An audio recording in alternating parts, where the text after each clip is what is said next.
بسم الله الرحمن الرحیم. درد سراسر بدن. بعضی وقتا عزیزانی به ما مراجعه میکنن، میگن که ما درد سراسر بدن داریم، سرماخوردگی نداریم، اینکه دردی عضو خاصی هم داشته باشیم وجود نداره، اما سراسر بدنمون درد میکنه.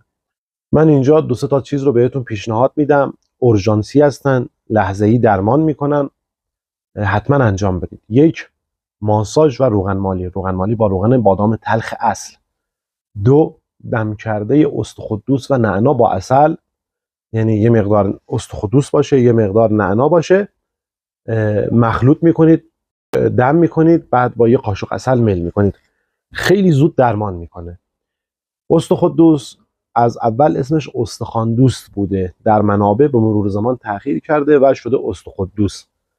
هر جایی هم دارن یه اسمی روش گذاشتن، تو هر محله‌ای تو هر فرهنگی یه اسم خاص بهش میگن، اما شما استخوان‌دوست یا استخوان‌دوست رو دم کنید با نعنا و با یه قاشق عسل میل کنید.